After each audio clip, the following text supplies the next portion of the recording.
Have you ever wondered why, throughout history, the most powerful governments, empires that spanned continents, monarchies that claimed divine right, and modern democracies cloaked in secrecy, have all shared one quiet fear?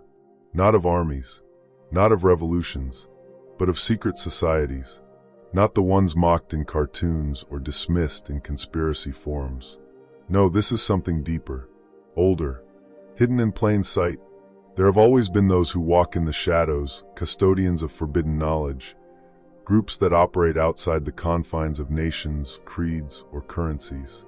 They speak a language older than any flag, holding truths that transcend the surface reality we've been conditioned to accept.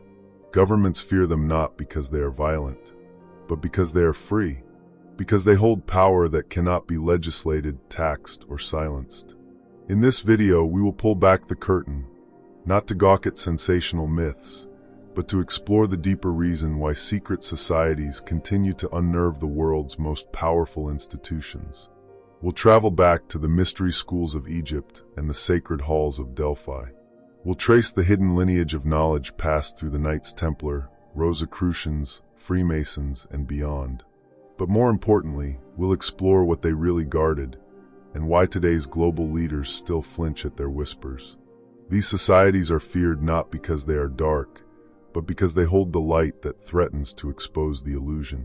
By the end of this journey, you may see the world through a new lens, one that reveals the invisible architecture of control and the timeless forces resisting it. So settle in, open your mind, and prepare to remember what your soul already knows. To understand why secret societies are feared by world governments, we must first travel backward, not just through centuries, but into the realm of forgotten wisdom. In ancient Egypt, there were no societies as we understand them today, but there were initiates. Within the walls of the Temple of Luxor, the mystery schools taught sacred geometry, alchemical transformation, and the transmutation of consciousness. Only a chosen few, those who proved themselves through silence, discipline, and inner awakening, were permitted to receive the higher teachings. This was not superstition. It was science cloaked in myth. These teachings would later ripple into the Greek world, where philosophers like Pythagoras and Plato, both initiates of ancient mysteries, spoke in veiled allegories. The cave, the shadows, the world of forms. These were not just ideas. They were protective layers, shielding truth from the uninitiated and the unprepared. You see, hidden knowledge has always walked a thin line between revelation and danger. Because true power is not external, it's internal. The ability to shape perception, to command one's will, to see through illusion. That kind of sovereignty is threatening to any external authority. Now imagine, as empires grew, Rome, the Holy Church, the monarchies of Europe, that beneath the surface, certain groups began preserving and passing on the ancient teachings. Quietly, through symbols, through rituals, through brotherhoods. The Knights Templar were not simply warrior monks. They were treasure keepers, not of gold, but of arcane wisdom gathered during their time in the Holy Land. It's no accident that their sudden rise, and equally sudden fall, was orchestrated by a frightened king and a complicit pope. The charge? Heresy. The truth? Fear. Centuries later, the Rosicrucians emerged in whispers, a mysterious order that claimed to possess divine knowledge and to work for the spiritual transformation of mankind. Their writings spoke of alchemy, not merely as a physical process, but as a symbol for the purification of the soul. To a world drunk on dogma, that was dangerous. And then came the Freemasons, builders of cathedrals, architects of symbolism, and some say, guardians of ancient truths hidden in plain sight. Many early American revolutionaries were Masons, their ideals steeped in Enlightenment thought, yes, but also something deeper, the belief that true freedom is a state of inner mastery. Governments began to realize these groups were not bound by borders. They could not be regulated or infiltrated easily. And most unsettling, they often seemed to know things that could not be taught in universities or recorded in history books. Their power was subtle, quiet, yet undeniable. And so the Whisper campaign began. Myths ridicule fear. Secret societies were demonized or sensationalized, turned into villains in fiction, or dismissed as outdated relics. But the truth never disappeared. It simply went deeper underground. Because throughout all of history, one truth remains. Power structures fear what they cannot control. And what they cannot control, they try to erase. So what do these secret societies actually know? What sacred thread connects the mystery schools of Egypt to the Freemasonic lodges of Europe, or the Rosicrucian manifestos to the silent teachings of the East? It begins with a single idea, so simple and yet so powerful. Reality is malleable. And the human being, properly awakened, is not a subject of reality, but its architect. Governments build their power on the premise of control, over land, laws, narratives, and people. But what if a group existed that didn't fear death, that didn't crave wealth or approval, that wasn't bound by national identity, religious dogma, or social expectation? That's what secret societies represent, not just in theory, but in practice. Take, for example, the Hermetic principle, as above, so below. It's more than poetry. It means that the laws governing the heavens also govern the self. That by mastering your thoughts, emotions, and energy, you are in direct alignment with the laws that shape the cosmos. That consciousness, not material, is the root of all experience. To a world government built on surveillance and control, the idea that someone can transcend fear, manipulate their own energetic field, and even manifest reality through intention, is terrifying. This isn't superstition. It's echoed in quantum physics, ancient Vedanta, and the Tao. But when taught in secrecy, it becomes a form of insulation, knowledge protected from the dilution of mass misunderstanding. Secret societies feared one thing above all: profanation. Not because the knowledge would be mocked, but because it would be misused. In medieval times, alchemy was ridiculed as an effort to turn lead into gold. But the real alchemists were never after gold. They were turning the lead of base consciousness into the gold of awakened spirit. Inner transmutation, liberation, a kingdom not of this world. And here lies the paradox. The more subtle and sacred the knowledge, the greater its potential, and the greater the threat to those who seek to dominate from the outside. Imagine a citizen who knows how to heal themselves, calm their mind at will, and direct their energy toward creating synchronicity and abundance. That person is not easily manipulated. They don't need a priest, a politician, or a pharmaceutical. They don't respond to fear-based programming. They are sovereign, and sovereign individuals do not make good subjects. This is why ancient teachings were hidden in plain sight, in architecture, in symbols, in rituals. This is why the great cathedrals of Europe are encoded with geometric proportions, astrological alignments, and esoteric messages written in stone. Secret societies carried forward a lineage of truth that whispered, "The divine spark lives within you." Now consider this. What if such societies also had historical records, preserved lineages, and spiritual technologies that could not be explained through modern materialism? What if their members had experiences of astral travel, energetic healing, communication with higher intelligences that pointed toward a much larger living universe? What if they knew that the soul does not die, that karma is not myth, and that spiritual law trumps man-made law? And what if they were quietly influencing revolutions, enlightenment movements, and cultural renaissances, not by force, but by planting seeds of remembrance in the minds of those ready to awaken? That is what world governments fear. Not just a secret society, but a secret truth, that the most powerful force in the universe is not a weapon, not a law, not a throne, but a mind that has remembered its origin. If the essence of secret societies is spiritual sovereignty, then their greatest weapon is something far more subversive than rebellion. It is initiation. Not initiation in the theatrical sense, but as a process, the death of the false self and the rebirth of the true. This is what separates the profane from the initiate, the spectator from the seeker. Governments can control laws, economics, education, but they cannot legislate the inner journey. And this is precisely why secret societies do not advertise what they do. Because they are not trying to convert the world, they are trying to preserve a current. a spiritual current that stretches back to Atlantis, Lemuria, and perhaps even earlier, to civilizations we've long forgotten, but whose fingerprints remain on monoliths, myths, and the very structure of time itself. You see, beneath the rituals and symbols lies a deep esoteric map, a metaphysical blueprint of the human being and the universe. The Freemasonic compass and square, for instance, are not merely tools of architecture. They symbolize the mind and the spirit in balance, the masculine and feminine forces of creation. The blazing star at the center? That is consciousness, illumined, fearless, and eternal. These symbols are archetypes, keys that unlock the deeper layers of reality. And once you start seeing them, you realize they're everywhere. On national seals, in corporate logos, in architecture.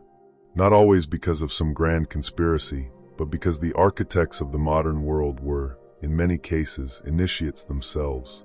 Men and women who studied the ancient ways and embedded the wisdom into the world's bones. This is where the fear deepens. Because what happens when these societies begin to attract scientists, artists, politicians, those who begin to awaken and ask questions no empire wants answered? What happens when individuals start accessing higher states of consciousness, receiving visions, understanding sacred geometry not as math, but as the language of the divine? Governments call them heretics. Historians call them myths. But behind closed doors, some of the most powerful regimes have tried to tap into the same knowledge. Sometimes through occult experiments, sometimes through surveillance of esoteric groups. The Nazi regime, for example, had entire divisions dedicated to occult research. What were they trying to uncover? What did they find? There are rumors, some true, some speculative, about secret societies holding ancient relics, Stargate technology, or records of human origins that contradict everything we are taught. But perhaps the most dangerous idea these societies uphold is this: the world you see is not the real world. It is a projection, a construct, and the moment you begin to perceive it differently, the old systems begin to crumble, not by force, but by irrelevance. When people stop identifying with fear, scarcity, and control, when they begin identifying with truth, abundance, and inner authority, the game changes. That is why world governments fear secret societies. Not because they seek power, but because they don't need it. Their allegiance isn't to flags or borders, but to a higher law, a law of vibration, of intention, of cosmic justice. And so the playbook becomes predictable: ridicule, infiltrate, suppress. Call them conspirators. Portray them as villains. Turn truth into taboo. But the symbols remain. The rituals endure. And the seekers still gather, in quiet temples, hidden libraries, and even in digital spaces like this one. Because truth cannot be killed. It can only be forgotten or remembered. And right now, all around the world, people are starting to remember.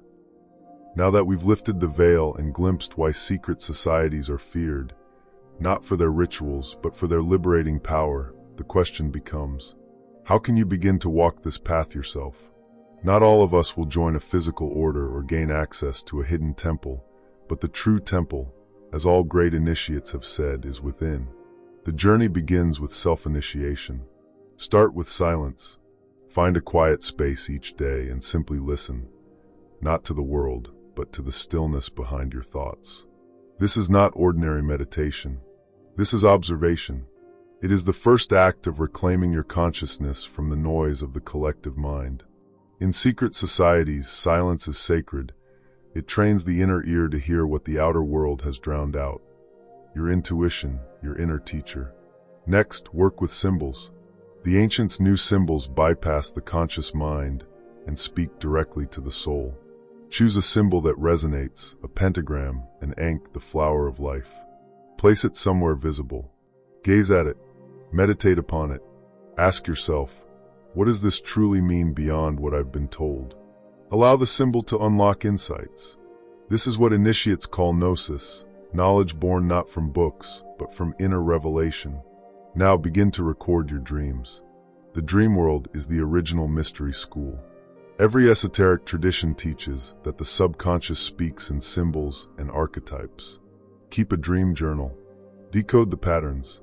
Over time, you will notice your dreams begin to respond to your questions, guiding you toward deeper truths. This practice, done consistently, is like building a bridge between the seen and unseen realms. Then comes ritual. Rituals don't need to be elaborate. They can be as simple as lighting a candle and stating an intention. The act of doing something with presence and sacred meaning reprograms the subconscious. A simple daily ritual: light a candle, place your hand over your heart, and say aloud, "I remember who I am. I walk the path of wisdom." Small acts, when done consistently, open great doors. Another key practice is reading sacred texts with new eyes. Pick up the Corpus Hermeticum, the Bhagavad Gita, or even the Book of Psalms. Read not literally but symbolically. Ask yourself, what is the hidden layer beneath these words?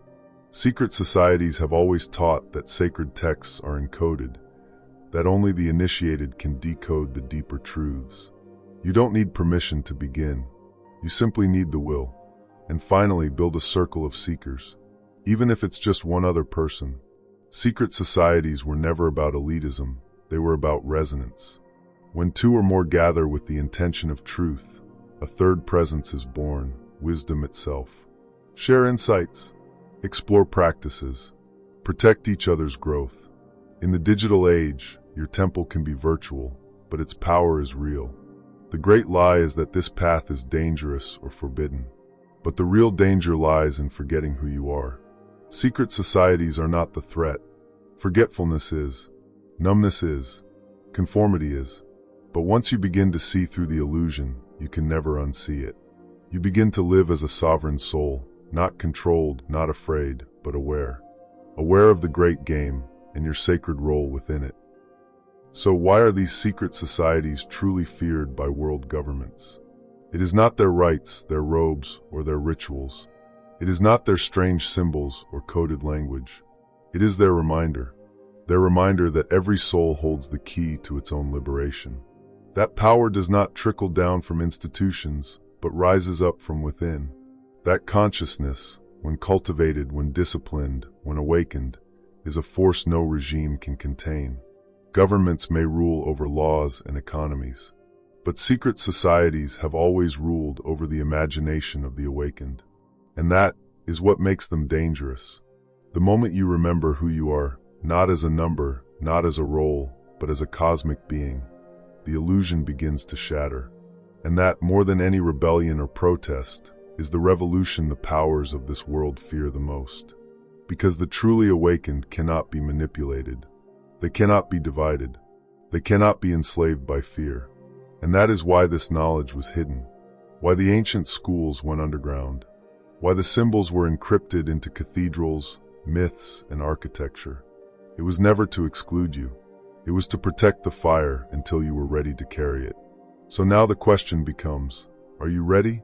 Are you ready to reclaim what was always yours, to step beyond the veil and live, not as a shadow of your potential, but as a luminous being with agency, with vision, with truth burning in your chest? Because the journey doesn't end with this video. It begins with the next breath you take with intention, the next thought you examine with awareness, the next moment you choose courage over comfort. The gate is open, the path is ancient, but the footsteps must be yours. If this resonated with something deep inside you, something you've long suspected but never had words for, then share it. Let others remember too. And until next time, stay curious, stay sovereign, stay awake. You were never meant to remain asleep.